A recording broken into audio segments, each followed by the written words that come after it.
नमस्कार मित्रांनो, तुम्हा सर्वांना सामना किंवा फेस ऑफ चांगलाच आवडत असेल, जसं की भारत आणि पाकिस्तान यांच्यातील क्रिकेट सामन्याप्रमाणे.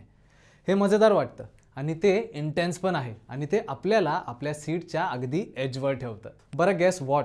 क्रिकेट सामन्यासह येणाऱ्या चीयर लीडर्स आणि फ्लड लाईट्स नसतील असा आणखीन एक प्रकार आहे. मी म्युच्युअल फंडाच्या जगात SIP वर्सेस लमसमबद्दल बोलतोय. SIP आणि लमसम यापैकी एक निवडणे म्हणजे क्रिकेट सामन्यात प्रथम फलंदाजी करायची की गोलंदाजी करायची हे ठरवण्यासारखं आहे.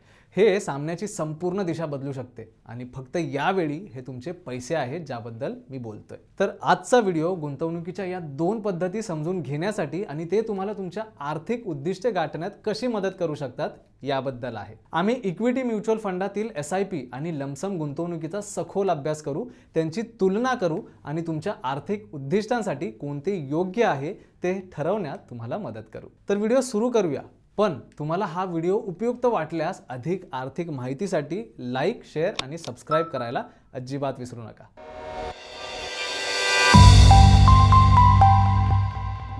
आता मला खात्री आहे की तुमच्यापैकी अनेकांना म्युच्युअल फंडमध्ये SIP आणि लमसम दृष्टिकोन काय आहे हे आधीच माहिती असेल. आम्ही तुम्हाला डिटेल सांगून जास्त बोर नाही करणार. पण जर तुम्ही या चॅनलवर नवीन असाल तर तुम्हाला एक क्विक रिफ्रेशरची आवश्यकता असेल तर मी तुम्हाला एक क्विक रनडाऊन देतो. सिस्टमॅटिक इन्व्हेस्टमेंट प्लॅन किंवा SIP हा म्युच्युअल फंडात गुंतवणुकीचा सोपा मार्ग आहे. SIP सुविधेमुळे तुम्हाला तुमच्या आवडीच्या म्युच्युअल फंड योजनेत ठराविक कालावधीने ठराविक रक्कम गुंतवता येते. तुम्ही प्रति SIP मध्ये ₹500 इतकी कमी गुंतवणूक करू शकता. तर pre defined SIP intervals weekly, monthly, quarterly, semi annually और ॲन्युअली बेसिसवर असू शकतात.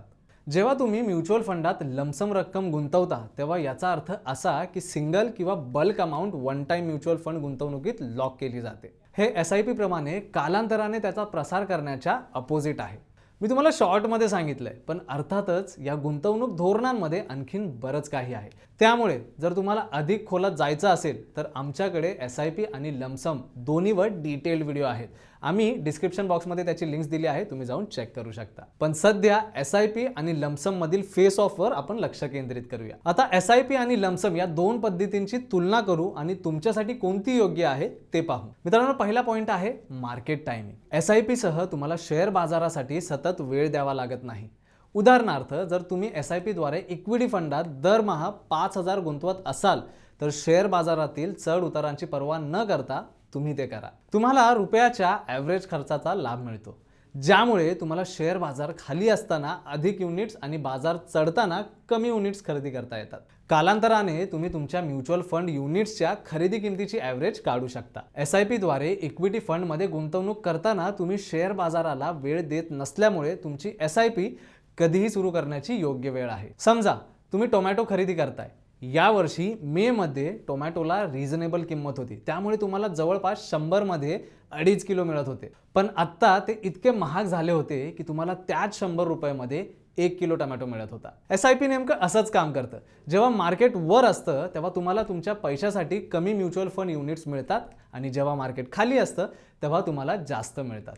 कालांतराने हे सरासरी बाहेर पडते. परंतु इक्विटी फंडमध्ये लमसम गुंतवणुकीसह वेळ महत्त्वाची आहे आणि तुम्हाला ती योग्यरित्या मिळवावी लागेल. कल्पना करा की तुम्हाला इक्विटी फंडात ₹1,00,000 गुंतवायचे आहेत. तुमच्या पैशासाठी अधिक म्युच्युअल फंड युनिट्स मिळवण्यासाठी शेअर बाजार खाली असताना तुम्हाला इक्विटी फंडामध्ये गुंतवणूक करावी लागेल. नेक्स्ट आहे इन्व्हेस्टमेंट साईज.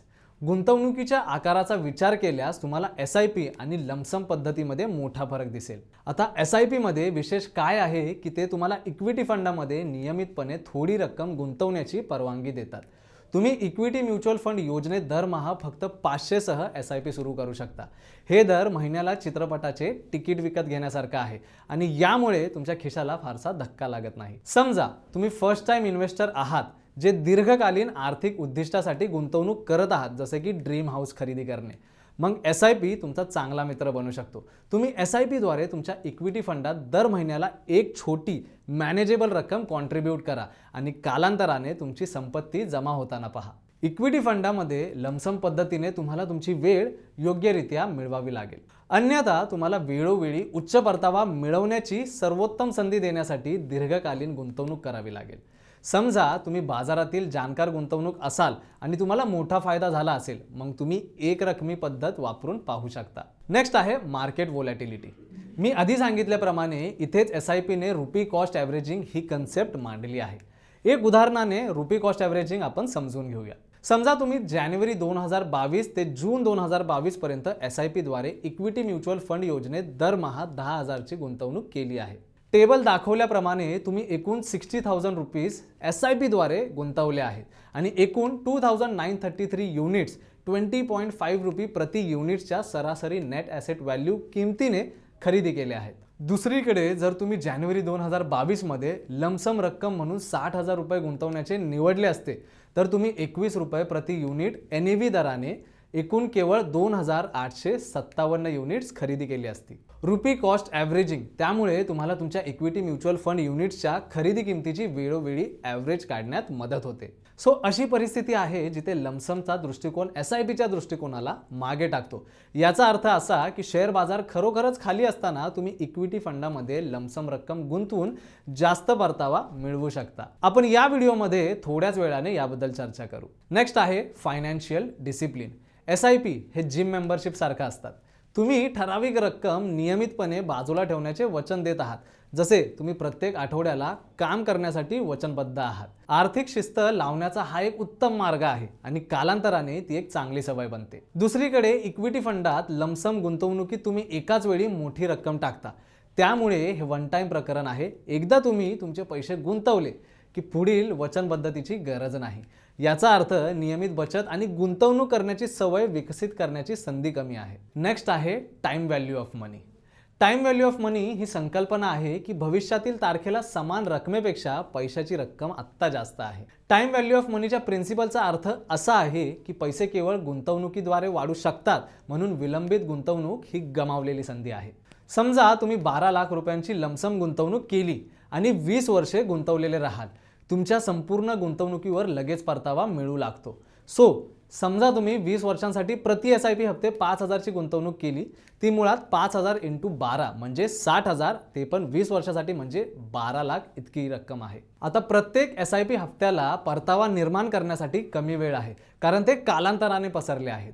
याचा अर्थ लमसम गुंतवणुकीमुळे सातत्याने वाढणाऱ्या स्टॉक मार्केटमध्ये अधिक संपत्ती जमा होऊ शकते, कारण त्यात वाढ होण्यासाठी अधिक वेळ आहे. आता मित्रांनो, आम्ही त्या भागाकडे येत आहोत ज्याची तुम्ही आतुरतेने वाट पाहत होता. SIP आणि लमसम दृष्टिकोन यांच्यातील रिटर्न्सची तुलना. चला SIP आणि लमसम शेजारी शेजारी ठेवू आणि जेव्हा ते रिटर्न येतात तेव्हा ते कसे कार्य करतात ते पाहू.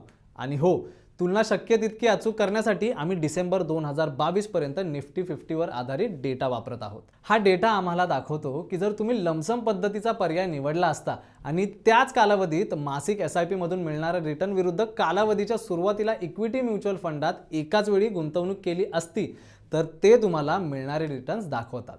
तर इथे डिसेंबर 2015 ते डिसेंबर 2022 या 7 वर्षाच्या कालावधीत SIP वर थोडा चांगला परतावा होता, 14.82%, लमसम दृष्टिकोनाच्या 13.92% च्या तुलनेत. डिसेंबर 2014 ते डिसेंबर 2022 पर्यंतचा 8 वर्षाचा कालावधी पाहता 14.07% चा SIP रिटर्न लमसम दृष्टिकोनाच्या 11.65% पेक्षा लक्षणीयरित्या मागे टाकतो. 9 वर्षे आणि 10 वर्षाच्या कालावधीसाठी डिसेंबर 2013 ते डिसेंबर 2022 आणि डिसेंबर 2012 ते डिसेंबर 2022 SIP आणि लमसम रिटर्न अगदी समान आहेत. दोन्ही सुमारे 13% ते 14% आहेत. 11 वर्षाच्या कालावधीत लमसम स्ट्रॅटेजीने SIPच्या 13.76% च्या तुलनेत 14.60% जास्त रिटर्न मिळवला असता. विशेष म्हणजे डिसेंबर 2008 पासूनची 14 वर्षांची कालमर्यादा SIP 13.17% च्या विरुद्ध 15.19% च्या परताव्याच्या दरासह लमसम गुंतवणुकीच्या परताव्यावर वाढ दर्शवते. 20 वर्षांच्या कालावधीसाठी SIP साठी 14.03% तुलनेत 16.64% रिटर्न दर देत लमसम पद्धतीने स्पष्टपणे आघाडी घेतली आहे. हा हिस्टॉरिकल डेटा हायलाइट करतो की इक्विटी फंडामधील SIP आणि लमसम पद्धतीची कामगिरी कालमर्यादा आणि शेअर बाजाराच्या परिस्थितीनुसार फ्लक्च्युएट होऊ शकते. काही कालावधीत SIP मधून जास्त परतावा मिळतो तर काही कालावधीत लमसम दृष्टिकोन टॉपला येतो. त्यामुळे गुंतवणुकीचे चांगले धोरण हे गुंतवणूकदाराची आर्थिक उद्दिष्टे, रिस्क टॉलरन्स आणि इन्व्हेस्टमेंट हॉरायझन यासह विविध फॅक्टर्सवर अवलंबून असतो. तुम्ही चार्टवरून हे देखील पाहू शकता की लमसम लाईनच्या तुलनेत SIP लाईन ड्रामॅटिकली फ्लक्च्युएट होत नाही. इक्विटी फंडामध्ये गुंतवणूक करताना खर्चाच्या सरासरीचा प्रभाव आणि अस्थिरता नियंत्रित करण्यात त्याची भूमिका दर्शवते. तर SIP द्वारे इक्विटी फंडामध्ये गुंतवणूक का करावी जेव्हा लमसमच्या या दृष्टिकोनाला मागे टाकू शकते? सर्वोत्तम गुंतवणूकदारांनाही शेअर बाजाराला वेळ देण्यासाठी संघर्ष करावा लागतो.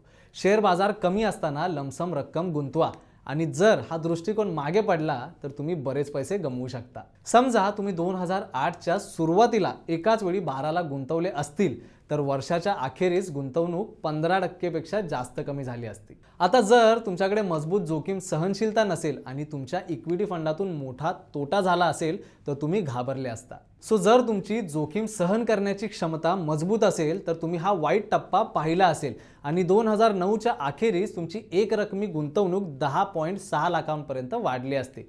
तुम्ही 12 लाख गुंतवले असल्याने ही अजूनही नुकसानच आहे. आता तुम्ही 2008 मध्ये SIP द्वारे इक्विटी फंडात गुंतवणूक केली असती तरीही तुमचे नुकसान झाले असते. 24 महिन्यात 50,000 SIP द्वारे 12 लाख स्प्रेड करा, पण लमसम पद्धतीच्या तुलनेत तोटा खूपच कमी असेल. शिवाय SIP पद्धतीद्वारे तुमची इक्विटी फंडातील गुंतवणूक 2009च्या अखेरीस 16.39 लाख झाली असती. याचा अर्थ असा की लमसम पद्धतीपेक्षा तुम्हाला SIP पद्धतीने सुमारे 6 लाख रुपये नफा होईल. आता एप्रिल 2020 मध्ये कोविड-19 लॉकडाऊन दरम्यान तुम्ही इक्विटी फंडात लमसम रक्कम गुंतवली असती तर तुम्हाला फायदा झाला असता. सो SIP दृष्टिकोनाच्या तुलनेत ही किरकोळ किंवा लहान नफा आहे. तर मित्रांनो, आम्ही या व्हिडिओच्या शेवटी आलो आहोत.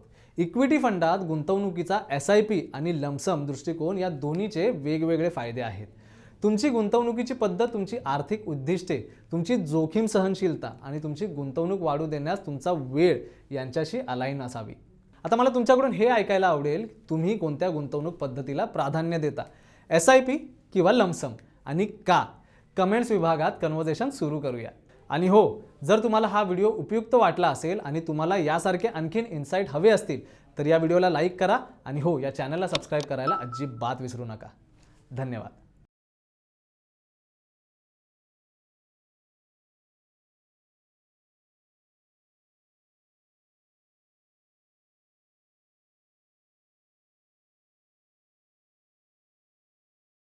Investment in securities market are subject to market risks. Read all the related documents carefully before investing. Please read the risk disclosure documents carefully before investing in equity shares, derivatives, mutual fund, and or other instruments traded on the stock exchanges.